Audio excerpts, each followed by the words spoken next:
तारीख के पन्ने पलटते हैं और साम्राज्य ढह जाते हैं, लेकिन कभी कभी ढहना शुरू होता है एक आदमी की कुर्सी से, या फिर एक के बाद एक पूरी कतार से। पिछले कुछ सालों में एक ऐसा ईरान जो कभी मजबूत पहाड़ की तरह अटल माना जाता था, अब रेत के किले की तरह ढह रहा है। आज उसकी हुकूमत की नींव हिल रही है, लेकिन दिखाया ऐसे जा रहा है मानो ये जंग ईरान जीत रहा हो। एक एक करके टॉप लीडर मिसाइल के मलबे में दब रहे हैं। क्या ये सिर्फ इत्तेफाक है, या फिर कोई ऐसी तूफानी ताकत है जो चुपके चुपके इस पूरे सिस्टम की जड़ें काट रही हो?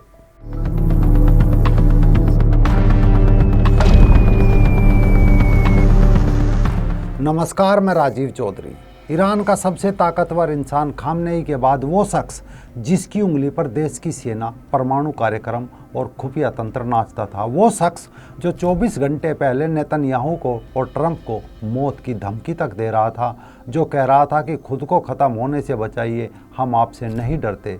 लोग उसके पीछे चलते थे तो नारे लगाते थे, मौत अमेरिका, मौत इजराइल।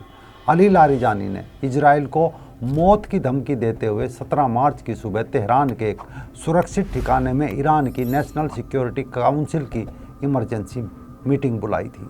लारिजानी अपने बेटे मोर्तज़ा के साथ वहां पहुंचा। मोर्तज़ा सिर्फ बेटा नहीं था, वो काउंसिलिंग में डिप्टी सेक्रेटरी था, पिता का दाहिना हाथ। साथ में था अली रेजा बयात, सिक्योरिटी अफेयर्स का डिप्टी, और सैयद वाहिद फतेही नेजाद, अली लारिजानी के हेड ऑफ सिक्योरिटी, यानी वो लोग जिन पर ईरान की सुरक्षा की जिम्मेदारी थी। बैठक शुरू हुई। चर्चा थी इजराइल के अगले हमले का जवाब कैसे देना है, अमेरिकी ठिकानों को कैसे निशाना बनाना है, क्या होर्मुज को पूरी तरह बंद कर देना चाहिए। लारिजानी बोल रहा था, उसकी आवाज़ में वही पुराना आत्मविश्वास था, वही अंदाज जैसे दुनिया की कोई ताकत उसे छू नहीं सकती। और तभी वो हुआ जिसकी किसी ने उम्मीद नहीं की थी। बिना किसी सायरन के, बिना किसी चेतावनी के तेहरान के उस ठिकाने पर आसमान से आग बरसी। ये कोई आम आग नहीं थी, ये थी इजराइल की प्रिसिजन स्ट्राइक, जिसमें निशाना चूकना सवाल से बाहर है। इसके बाद इजरायली प्रधानमंत्री नेतन्याहू ने कहा कि हमने लारिजानी को मार गिराया और अभी भी बहुत कुछ बाकी है। जहाँ कुछ देर पहले तक ईरान की ताकत बैठी थी, अब वहाँ सिर्फ मलबा था। लारिजानी और उसका बेटा मोर्तज़ा वहीं ढेर हो गया, साथ में अली रेजा बयात और सैयद वाहिद भी नहीं बच पाए। सवाल बना, क्या इजराइल ईरान की टॉप लीडरशिप को बिल्कुल समाप्त करना चाहता है?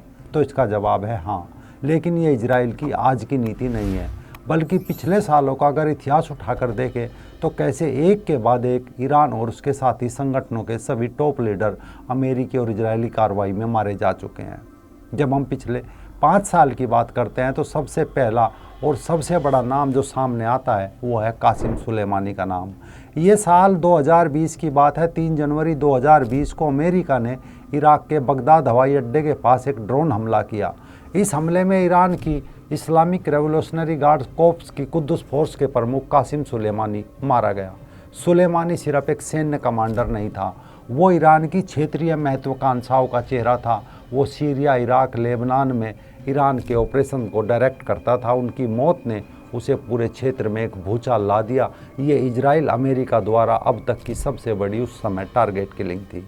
लेकिन बस कुछ हफ्ते बाद उसी साल नवंबर में एक और धमाका हुआ। 27 नवंबर 2020 को तेहरान के पास एक शहर में ईरान के top nuclear scientist Mohsen Fakhrizadeh की उनकी कार में हमला करके हत्या कर दी गई। पश्चिमी देश फखरीजादेह को ईरान के गुप्त परमाणु कार्यक्रम का जनक मानते थे। इजराइल पर इन हमलों को अंजाम देने का आरोप लगा और 2020 के बाद कुछ सालों तक ये सायावार जारी रहा।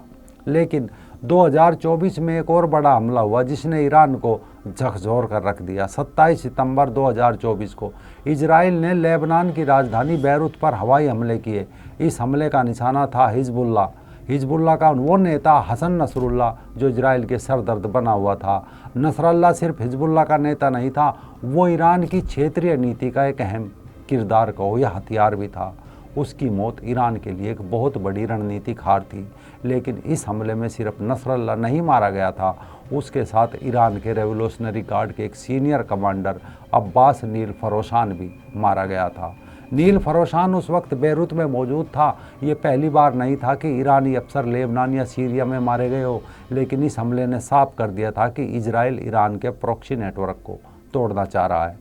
इसके साथ ही ईरान का राष्ट्रपति इब्राहिम रईसी एक हेलीकॉप्टर दुर्घटना में अचानक मारा जाता है। रईसी के साथ हेलीकॉप्टर में ईरान का विदेश मंत्री अमीर था। ईरान के पूर्वी अजरबैजान प्रांत का गवर्नर मलिक रहमती भी सवार था। आरोप लगा इस मौत का भी इजराइल पर कि उसकी खुफिया एजेंसी मोसाद ने ही ये सब किया कराया है। इब्राहिम रईसी वो शख्स था जिसके इशारे पर कम से कम 5,000 महिलाओं और पुरुषों को फांसी की सज़ा दी गई थी। रईसी पर कई ऐसे आरोप भी थे कि उसके नेतृत्व में हजारों लोगों की कोर्ट की तरफ से मौत की सज़ा दी गई। वही मानवाधिकार संगठनों की माने तो उस पर 30,000 लोगों की मौत की सज़ा का आरोप था। साल आ गया था 2025। ये साल ईरान के लिए सबसे खूनी साल साबित हुआ। इस साल जून में एक विनाशकारी युद्ध हुआ जिसे 12 दिवसीय युद्ध कहा गया। इस युद्ध में ईरान के सैन्य और वैज्ञानिक नेतृत्व की कमर तोड़ कर रख दी थी। सबसे पहला झटका आया 13 जून 2025 को। इजराइल ने ऑपरेशन राइजिंग लायन के तहत कई हमले किए। इस दिन हुसैन सलामी, जो उस वक्त IRGC का कमांडर इन चीफ था, वो मारा गया। उसके साथ ईरान के आर्मर्ड फोर्सेज के chief of staff Mohammad Bagheri भी इस हमले में मारा गया। जरा सोचिए, एक ही दिन सेना के 2 बड़े अधिकारी खत्म हो गए। लेकिन ये सिर्फ एक शुरुआत थी। इसी हमले में IRGC की एयरस्पेस फोर्स के कमांडर अमीर अली हजीजादेह भी मारा गया। लेकिन सबसे बड़ा नुकसान हुआ ईरान के न्यूक्लियर प्रोग्राम को। इस ऑपरेशन में इजराइल ने कम से कम ईरान के 9 टॉप न्यूक्लियर साइंटिस्टों को मार गिराया। इसमें फरीदुन अब्बासी, भौतिक विज्ञानी मोहम्मद मेहदी, रिएक्टर एक्सपर्ट अब्दुल हमीद शामिल थे। इन वैज्ञानिकों के मारे जाने से ईरान का परमाणु कार्यक्रम तब कहा गया था कि 10 को पीछे चला गया। अब हम आते हैं इसी साल 2026 पर। अगर 2025 विनाशकारी था तो 2026 को ईरान के लिए क़यामत का दिन कहना गलत नहीं होगा। इस साल 28 फरवरी को अमेरिका और इजराइल ने मिलकर ऑपरेशन एपिक फ्यूरी के तहत तेहरान पर बड़े हमले किए। इन हमलों में ईरान को वो झटका लगा जिसकी भरपाई शायद कभी नहीं हो पाएगी। ईरान के supreme leader Ayatollah Ali Khamenei, जिन्होंने 1989 से ईरान पर शासन किया, वो इस हमले में मारे गए। उनके साथ उनकी बेटी, दामाद, पोती भी मारे गए। ये कोई साधारण घटना नहीं थी। ये इस्लामिक देश की नींव पर लगा सबसे बड़ा धमाका था। लेकिन कहानी यहाँ ख़त्म नहीं होती। उस दिन ईरान की नेशनल सिक्योरिटी काउंसिल की एक अहम मीटिंग चल रही थी। इस मीटिंग पर भी हमला हुआ और एक साथ 40 से ज़्यादा टॉप अफसर मारे गए। इसमें मोहम्मद पाकपुर, जो IGRC का कमांडर इन चीफ था, वो भी मारा गया। और 2025 में हुसैन सलेमानी के मारे जाने के बाद बने अब्दुल रहीम मूसवी, जो ईरान के आर्मर्ड फोर्सेस के चीफ ऑफ स्टाफ थे, अजीज़ नसीराजादे, जो ईरान के रक्षा मंत्री थे, और अली समखानी, जो खामनेई के टॉप सैन्य सलाहकार थे। साथ ही सुप्रीम लीडर बना खामनेई का बेटा मोतजबा खामनेई भी इसके बाद एक मिसाइल हमले में घायल हो गया। अभी उसका कोई अता पता नहीं है। कहा जा रहा है कि रूस में इलाज करा रहा है। ये सिर्फ नामों की सूची है। इस हमले ने ईरान की सैन्य कमान को लगभग ख़त्म कर दिया। ये कोई रैंडम वार नहीं है, ये एक सिस्टेमेटिक प्लान कैंपेन है जिसे डीकैपिटेशन स्ट्राइक कहते हैं, यानी किसी देश का सर कलम कर देना। इसका असर क्या होगा? सबसे बड़ा असर ये होगा कि ईरान के पास अब कोई एक्सपीरियंस लीडरशिप नहीं बची।